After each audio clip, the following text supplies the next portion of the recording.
Selamat siang semuanya. Bahasa Jepang, Fakultas Pendidikan Bahasa dan Sastra Universitas Pendidikan Indonesia. Hari ini aku akan membawakan sebuah khotbah singkat.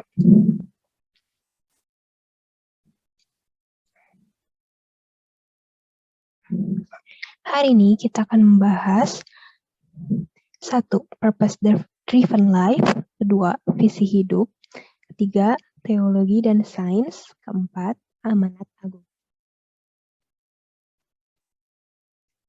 Purpose Driven Life. Purpose-nya makna dan tujuan hidup kita. Segala sesuatu dimulai atau diawali oleh Tuhan. Ada Tuhan ingin kita ada. Kita dibuat dan dibentuk untuk Allah. Sampai kita mengerti tentang hal itu, keberadaan kita bukan hanya karena faktor biologis, tapi karena ada campur tangan Allah. Dalam Mazmur 139 yang berbunyi, tulang-tulangku tidak terlindungi bagimu ketika aku dijadikan di tempat yang aku direkam di bagian-bagian bumi yang paling bawah. Dalam Mazmur tersebut menjelaskan bahwa jauh sebelum kita ada, Tuhan telah merencanakan hidup kita. Hanya di dalam Allah kita akan menemukan asal dan tujuan kita. Kita diciptakan untuk Tuhan. Tapi, bagaimana cara kita menemukan tujuan hidup?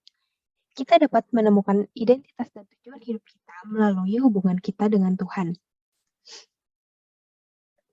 Seperti hubungan antara orang tua dan anak, Tuhan telah memikirkan masa depan kita. Walaupun kita dapat memilih, tujuan hidup kita telah ditentukan olehnya. Kita bukanlah sebuah kebetulan. Kita telah dipikirkan jauh sebelum kita ada. Tuhan telah menjadikan kita karena suatu maksud, yaitu memenuhi tujuannya. Tuhan akan alam semesta karena Ia adalah Tuhan atas kasih. Apa yang menggerakkan kehidupan kita? Ada 5 hal umum yang menggerakkan kehidupan seorang manusia, yaitu rasa bersalah, kebencian dan amarah, ketakutan, materialisme, dan kebutuhan untuk diterima. Dan ini adalah kehidupan jika kita digerakkan oleh tujuan. Arti menyederhanakan kehidupan, memberikan fokus, memotivasi, dan mempersiapkan kita menghadapi kekekalan. Apa tujuan Allah dalam hidup kita? 1. Diciptakan untuk kekekalan. Dalam Pengkhotbah 3 ayat 11, Tuhan memberikan kekekalan dalam hati kita. Hubungan kita dengan Allah menentukan kita dalam kekekalan nanti.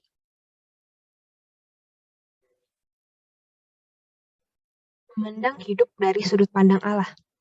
Kehidupan kita adalah sebuah ujian. Kehidupan kita adalah sebuah kepercayaan yang Tuhan berikan pada kita. Hidup adalah penugasan sementara. Hidup kita sangat singkat, dan bumi hanyalah tempat tinggal sementara. Alasan untuk segala sesuatu. Hidup kita untuk kemuliaan Tuhan, dan itu merupakan pencapaian terbesar. Bagaimana cara kita memuliakan Tuhan? Kita dapat menyembah Dia, mengasihi orang percaya lainnya, menjadi seperti Kristus, melayani orang lain melalui karunia-karunia kita, memberitahukan orang lain tentang Dia.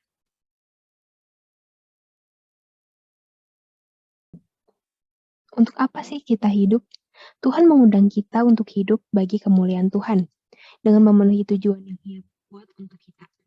Kehidupan kita yang sebenarnya dimulai saat kita memberikan sepenuhnya hidup kita kepada Yesus Kristus, dengan cara mempercayai Tuhan Yesus dan menerimanya sebagai Tuhan dan Juru Selamat dalam hidup kita. Jadi tujuan kita adalah dirancang untuk kesenangan Tuhan. Dalam Wahyu 4 ayat 11, "Ya Tuhan dan Allah kami, Engkau layak menerima puji-pujian dan hormat dan kuasa, sebab Engkau telah menciptakan segala sesuatu dan oleh karena kehendak-Mu semuanya itu ada dan ciptakan." Dalam Wahyu tersebut, Allah rancang hidup kita dengan segala rupa, kelebihan, dan kelemahan yang kita miliki. Semua itu dirancang oleh Allah untuk kesenangannya. Dalam Kolose 3 ayat 23, "Apapun juga yang kamu perbuat, perbuatlah dengan segenap hatimu seperti untuk Tuhan dan untuk manusia." Dalam dalam ayat ini, kita mengerti bahwa tujuan hidup kita hanyalah untuk Tuhan, bukan untuk apa yang dapat membuat Tuhan senang. Satu, kita lebih mengasihi Dia daripada yang lain. Kedua, jika kita percaya kepadanya. Ketiga, jika kita taat kepadanya dengan sepenuh hati. Keempat, jika kita memuji dan bersyukur padanya. Kelima, jika kita menggunakan kemampuan kita. Berbicara dengan Tuhan. Kita dapat berbicara dengan Tuhan melalui doa. Yang pertama, kita dapat mengembangkan persahabatan dengan Tuhan. Menghargai apa yang Tuhan hargai. Menginginkan persahabatan dengan Tuhan dari yang lain. Jujur dengan Tuhan. Dan taat kepada Tuhan dalam iman merupakan cara mengembangkan persahabatan dengan Tuhan. Berbicara dengan Tuhan juga dapat melakukan penyembahan kepada Tuhan. Berbicara kepada Tuhan juga dapat lewat penyembahan. Penyembahan yang menyenangkan Tuhan, yaitu yang tepat, yang autentik, seperti apa motivasi beribadah kita sudah tepat atau masih belum, segenap akal budi, dan praktis. Ketika Tuhan terasa jauh, ketika Tuhan merasa jauh, kita harus berbicara pada Tuhan, seperti menyatakan apa yang kita rasakan pada Tuhan. Pusatkan semua perhatian kita pada siapa Tuhan sebenarnya, karena Dia tidak pernah berubah. Percaya bahwa Tuhan menepati janjinya. Ingat apa yang Tuhan telah lakukan untuk kita.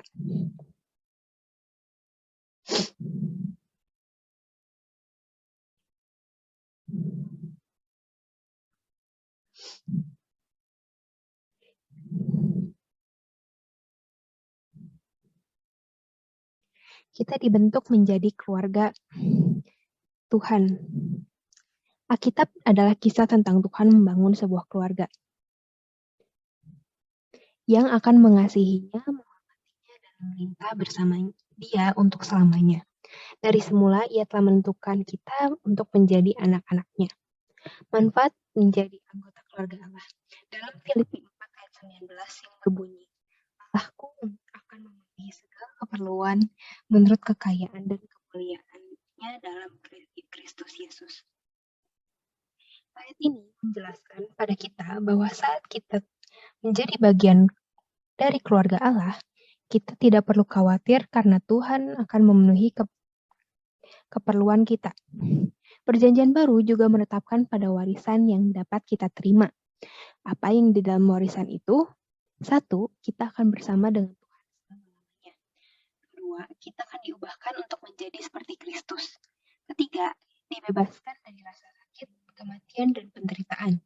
Keempat, kita akan diberikan upah dan ditugaskan lagi dalam posisi pelayanan. Kelima, kita akan menerima bagian dalam kemuliaan Kristus. Baptisan sebagai identifikasi diri dalam keluarga Allah. Baptisan bukanlah jaminan seorang akan selamat, tapi merupakan bukti bahwa kita telah percaya pada Yesus sebagai Tuhan dan Juru Selamat. Banyak cara beda untuk melakukan baptisan ini, tapi itu bukanlah yang terpenting, tetapi iman pada Yesuslah yang terpenting.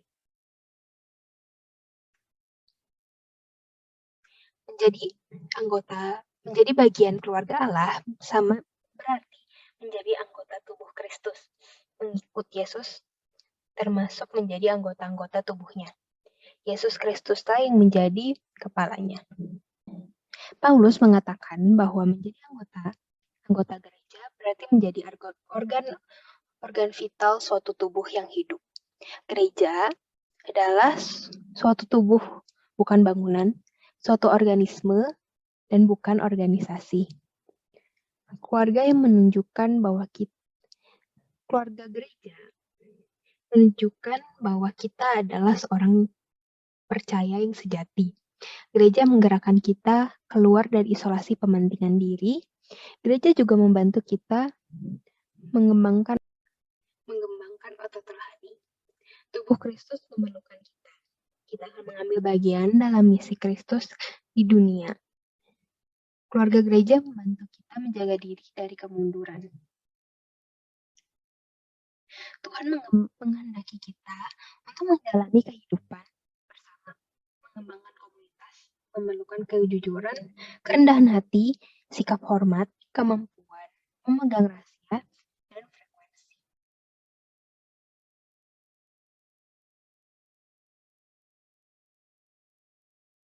Hidup adalah tentang kasih. 1 Korintus 13 ayat 13. Demikianlah tinggal ketiga hal ini, yaitu iman, pengharapan, dan kasih. Dan yang paling besar diantaranya ialah kasih. Tuhan adalah kasih. Yang paling penting adalah bagaimana mengasihi. Saat kita mengasihi, itulah saat dimana kita menjadi paling serupa dengan Dia. Kasih adalah fondasi setiap perintah yang diberikannya kepada kita.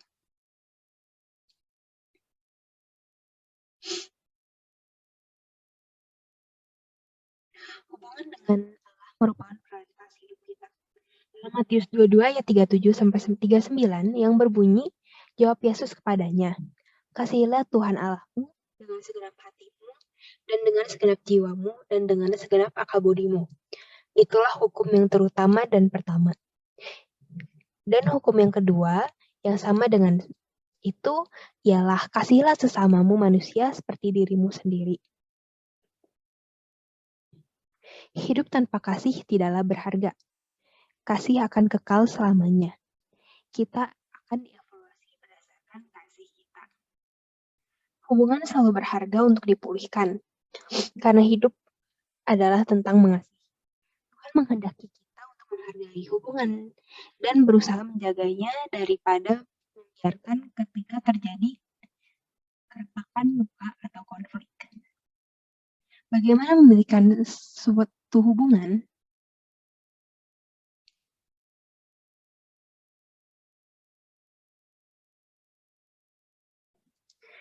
Satu, berbicara kepada Tuhan.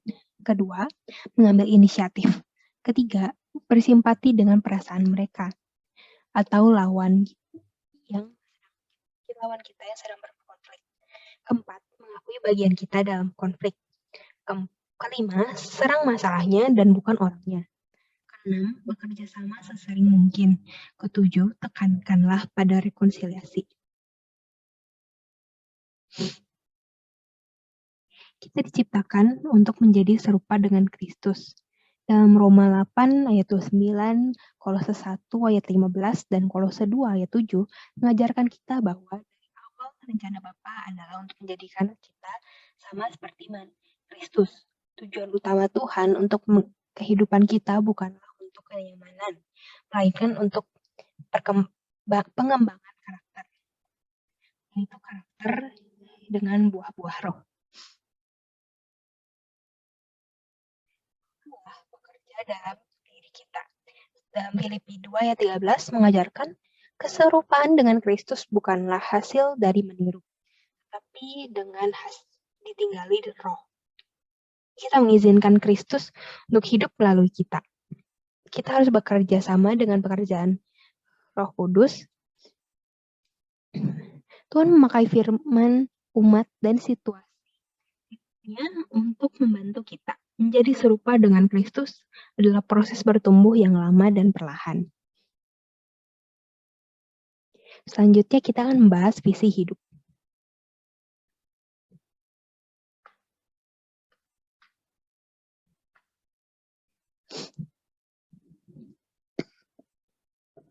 Dari lahir, kira-kira lalu sampai umur 7, kita akan masuk sekolah. Dari 7 sampai 20, umur 23, kita akan lulus kuliah. Lalu kita akan bekerja sampai 65, 60, lalu mungkin akan meninggal pada umur 70 atau 80. Mungkin jika dilihat seperti ini, hidup akan terasa lama, 80 tahun. Tapi pada Alkitab, ya, terutama pada Yakobus 4 ayat 14b, apakah arti hidupmu? Hidupmu itu sama seperti uap yang sebentar saja kelihatan lalu lenyap. Hidup kita itu hanya sebentar. Tujuan hidup manusia. Lalu apa tujuan hidup manusia? Seperti yang sudah kita bahas sebelumnya, satu, kita dirancang untuk menyenangkan Allah. Kedua, kita dibentuk untuk menjadi anggota keluarga Allah. Ketiga, kita diciptakan untuk menyerupai Kristus. Keempat, kita didesain untuk melayani Allah. Kelima, kita dibuat untuk sebuah misi atau tujuan. Lalu selanjutnya apa? Karunia kita berbeda-beda, namun kita semua memiliki satu tujuan. Dalam 1 Korintus 12 ayat 1 sampai 11 menjelaskan perbedaan-perbedaan yang Roh berikan kepada kita. Walaupun tujuannya sama, yaitu memuliakan dan menyenangkan Tuhan, namun visinya berbeda. Visi dibuat baik seperti bagaimana kita memenuhi tujuan dengan cara yang berbeda-beda. Visi hidup kita. Visi hidup sendiri berarti mengenali langkah hari demi hari menuju tujuan hidup. Adalah peran khusus apa yang akan dilakukan baik dalam profesi maupun dalam pelayanan. Dijabarkan dan dituliskan dalam bentuk statement yang tajam, jelas, padat, dan lugas. Rumusan visi merupakan pernyataan pribadi yang mengungkapkan makna dan tujuan hidup. Falsafah hidup dan jati diri seseorang dapat tergambar melalui visi hidupnya. Visi hidup itu penting. Kenapa? Karena membantu kita untuk fokus pada tujuan, membantu kita memilih pilihan terbaik dan menetapkan langkah yang akan ditempuh. Karena itu, kita harus memiliki visi, dipelihara dan senantiasa segar dan juga realistis. Visi membantu kita untuk membangun integritas, semangat dan kegiatan kerja, penuh kasih dan tidak egois, mengasah kemampuan bekerja sama, mengubah pandangan kita dalam uang, dan menghindari sikap instan.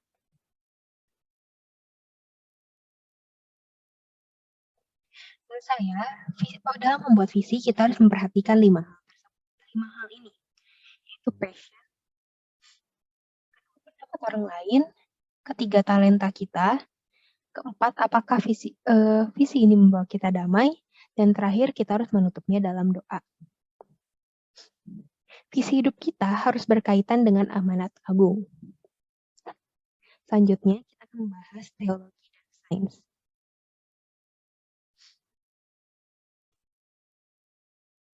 Teologi berasal dari kata bahasa Yunani, theos yang berarti Allah, dan logos yang berarti logika atau perkataan atau pikiran. Jadi dapat disimpulkan bahwa teologia adalah berpikir atau berbicara pada Allah. Teologia merupakan ilmu tertua. Teologia berbicara tentang Allah sebagai subjek utamanya, baru setelah itu membahas tentang manusia, alam, masa lalu, masa kini, dan yang masa akan datang. Teologi melibatkan dua hal. Yang pertama adalah hal yang nyata, dan yang kedua adalah hal yang tidak nyata. Sains merupakan istilah yang digunakan dalam ilmu seperti ilmu sosial dan ilmu alam. Sains bisa dibilang adalah kumpulan pengetahuan dan juga cara-cara untuk mendapatkan dan mempergunakan pengetahuan itu. Yang menjadi objek atau inti pembelajaran sains adalah benda-benda alam. sedangkan untuk alatnya adalah hukum-hukum yang pasti dan umum. Sains juga dapat diartikan sebagai penyelidikan untuk mencari penjelasan tentang gejala-gejala alam. Langkah-langkah dalam sains adalah merumuskan masalah, merumuskan hipotesis, merancang eksperimen, mengumpulkan data, menganalisis, dan menyimpulkan. Sains sangat berhubungan dengan sebab akibat dan logika.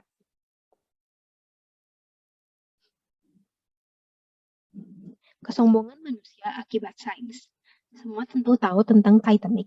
Dibuat tahun 1908 dan diluncurkan tahun 1912,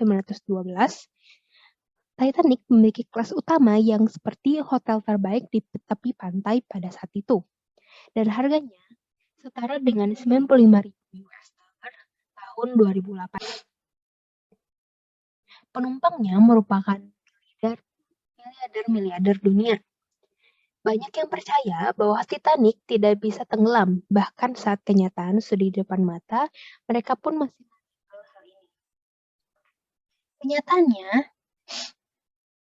Titanic tenggelam pada 15 April 1912 jam 2.20 pagi. Setidaknya 70% penumpang meninggal dunia. 1.517 orang dari 2.223 orang. Alasan utama meninggalnya para penumpang ini adalah kurangnya lifeboats. Karena mereka yakin Titanic tidak akan tenggelam, mereka sengaja tidak membawa lifeboats yang cukup untuk para penumpang. Tapi ada juga ilmuwan yang mempercayai Allah, yaitu Johannes Kepler. Johannes Kepler adalah seorang tokoh penting dalam revolusi ilmiah, adalah seorang astronom Jerman, matematikawan, dan astrolog. Dia paling dikenal melalui hukum gerakan planetnya. Dia kadang dirujuk sebagai astrofisikawan teoretikal pertama. Ada juga yang memanggilnya sebagai ahli astrologi ilmiah terakhir. Jadi, mana yang benar, sains atau teologi? Teologi dan sains bukanlah hal dibandingkan. Sains adalah ciptaan Allah. Allah Maha Besar. Dia di luar dari dimensi yang kita tahu. Keempat, hukum alam diciptakan Allah dan hukum alam tunduk pada Allah. Yesus melampaui hukum alam, seperti pada saat Yesus berjalan di atas air. Air diubah menjadi anggur, Lazarus dibangkitkan, dan Yesus memberi makan 5.000 orang. Merupakan bukti bahwa Yesus melampaui hukum alam. Allah menjadikan apa yang tidak ada menjadi ada. Ketika sains tidak mampu menjawab teologi tetap tidak tergoyahkan. Sains terbatas dan tidak cukup untuk menjelaskan teologi. Iman berperan dan bukan logika. Akhir kita akan membahas tentang amanat agung. Ada beberapa prinsip dasar dalam Alkitab, yaitu upah dosa, kasih, percaya, satu-satunya jalan, status kita, panggilan kita, kata Alkitab, mahkota, hidup kita, dan teladan tokoh. Upah dosa. Dalam Roma 6 ayat 23a sudah menjelaskan bahwa sebab upah dosa ialah maut. Pada ayat ini kita mengerti bahwa setiap dosa apapun yang kita lakukan menghasilkan maut. Yang selanjutnya adalah kasih. Dalam Yohanes 3 ayat 16, karena begitu besar kasih Allah akan dunia ini, sehingga ia telah mengaruniakan anaknya yang tunggal, supaya setiap orang yang percaya padanya tidak binasa, melainkan beroleh hidup yang kekal. Dalam ayat ini kita mengerti bahwa hanya karena kasih Tuhanlah kita diselamatkan, dan bukan karena kehebatan kita. Yang selanjutnya adalah percaya. Dalam Roma 10 ayat 9, sebab jika kamu mengaku dengan mulutmu bahwa Yesus adalah Tuhan, dan percaya dalam hatimu bahwa Allah telah membangkitkan dia dari antara orang mati, maka kamu akan diselamatkan. Hal ini dalam kitab ini menjelaskan bahwa iman kita pada Tuhan adalah yang menyelamatkan kita. Satu-satunya jalan, yaitu dalam Kisah Para Rasul 4 ayat 12, dan keselamatan tidak ada di dalam siapapun juga selain di dalam Dia, sebab di bawah kolong langit ini tidak ada nama lain yang diberikan pada manusia yang padanya olehnya kita dapat diselamatkan. Nah, ini menjelaskan bahwa Tuhan merupakan satu-satunya jalan untuk keselamatan kita.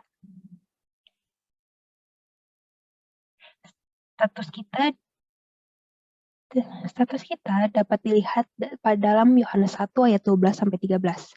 Tetapi semua orang yang menerimanya diberinya kuasa supaya menjadi anak-anak Allah, yaitu mereka yang percaya dalam namanya. Orang-orang yang diperanakan bukan dari darah atau dari daging, bukan pula secara jasmani oleh keinginan seorang laki-laki, melainkan dari Allah. Ayat ini kita dapat melihat bahwa status kita saat kita percaya dan menerimanya sebagai Tuhan dan Juru Selamat, kita diangkat menjadi anak-anak Allah. Panggilan kita dalam Kisah Para Rasul 1 ayat 8 yang kamu akan menerima kuasa kalau Roh Kudus turun ke atas kamu, dan kamu akan menjadi saksiku di Yerusalem dan di seluruh Yudea dan Samaria sampai ke ujung bumi. Dan juga Matius 28 ayat 19-20 yang berbunyi, karena itu pergilah, jadikanlah semua bangsa muridku, dan baptislah mereka dalam nama Bapa dan Anak dan Roh Kudus, dan ajarlah mereka melakukan segala sesuatu yang telah kuperintahkan kepadamu, dan ketahuilah aku menyertai kamu senantiasa sampai pada akhir zaman.